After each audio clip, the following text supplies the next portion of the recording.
মধ্যপ্রাচ্যের দেশ বাহরাইনের একটি ঘর, যার মেঝেতে ছড়িয়ে আছে অসংখ্য খাম। কয়েকজন মানুষ বসে বসে গুনছেন একের পর এক পোস্টাল ব্যালট। এই কর্মকাণ্ডই ভিডিও করলে ছড়িয়ে পড়ে সামাজিক যোগাযোগ মাধ্যমে। বাংলাদেশের ত্রয়োদশ জাতীয় সংসদ নির্বাচনকে সামনে রেখে প্রথমবারের মতো প্রবাসী ভোটারদের জন্য আয়োজন করা এই সিস্টেম নিয়েই এখন শুরু হয়েছে নানা জল্পনা কল্পনা।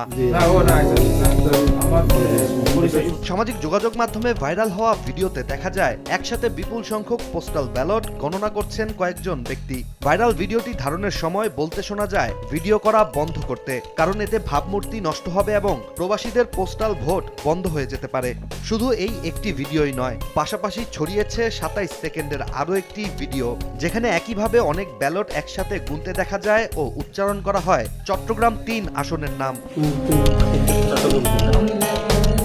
এই ভিডিও নিয়েই দেশের রাজনৈতিক অঙ্গনে শুরু হয়েছে তোলপাড়। বিএনপি সরাসরি অভিযোগ তুলেছে একটি বিশেষ রাজনৈতিক দলের নেতারা বিদেশে বসে পোস্টাল ব্যালট হ্যান্ডেল করছেন। ফলে বিএনপির 4 সদস্যের প্রতিনিধি দল প্রধান নির্বাচন কমিশনারের সঙ্গে বৈঠক করে দ্রুত আইনি ব্যবস্থা নেওয়ার দাবিও জানায়। বিএনপির অভিযোগের প্রেক্ষিতে নির্বাচন কমিশন তাদের আশ্বস্ত করেছে তদন্ত করার এবং দোষীদের বিরুদ্ধে ব্যবস্থা নেয়ার। এমনকি প্রয়োজন হলে এনআইডি কার্ড ব্লক করার কথাও বলা হয়েছে নির্বাচন কমিশনের পক্ষ থেকে।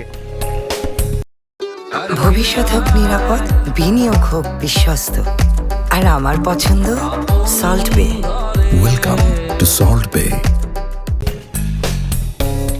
অন্যদিকে নির্বাচন কমিশনের সচিব আক্তার আহমেদ জানিয়েছেন পোস্টাল ব্যালট নিয়ে ভিডিওটি করা উচিত হয়নি, কিন্তু তার মতে ভোট নিয়ে এটি কোনো প্রকার কারচুপির প্রমাণ নয়। তিনি জানিয়েছেন প্রবাসীরা প্রথমবার পোস্টাল ব্যালট হাতে পেয়ে আনন্দ পেয়েছেন, যা ধরে রাখতেই কেউ হয়তো ভিডিওটি করেছে। প্রবাসী ভোটাররা ভোটের একটা ব্যালট পেয়েছে, এই আনন্দটুকু ধরে রাখার জন্য এটা কেউ। নির্বাচন কমিশনের লিখিত ব্যাখ্যায় বলা হয়েছে ভাইরাল ভিডিওতে দেখানো কোনো খামি খোলা হয়নি এবং গোপনীয়তাও লঙ্ঘিত হয়নি। তবুও বাহরাইনে অবস্থিত বাংলাদেশের রাষ্ট্রদূতের মাধ্যমে বিষয়টি সে দেশের ডাক বিভাগকে জানানো হয়েছে। ফলে বাহরাইন পোস্ট তদন্ত করে জানাবে কেন এমন ব্যালট বিতরণ হলো এবং নির্ধারিত পদ্ধতি অনুসরণ করা হয়েছিল কিনা। ভিডিওতে যেভাবে ব্যালটগুলো একসাথে গণনা করা হচ্ছে, যেভাবে ভিডিও ছড়ানো নিয়ে আতঙ্ক তৈরি করা হয়েছে, তা নির্বাচনে পোস্টাল ভোট নিয়ে সন্দেহ আরও ঘনীভূত করেছে। কারণ কেউ কেউ দাবি করছেন ভিডিওটি বাহরাইনে জামায়াতের এক নেতার বাসায় ধারণ করা, আর 27 সেকেন্ডের ভিডিওটি ওমানে জামায়াত সংশ্লিষ্ট কারো বাসার। যদিও জামাতের কেন্দ্রীয় নেতারা এসব অভিযোগ অস্বীকার করেছেন এবং বিষয়টিকে উদ্দেশ্যমূলক অপপ্রচার বলেই দাবি করছেন।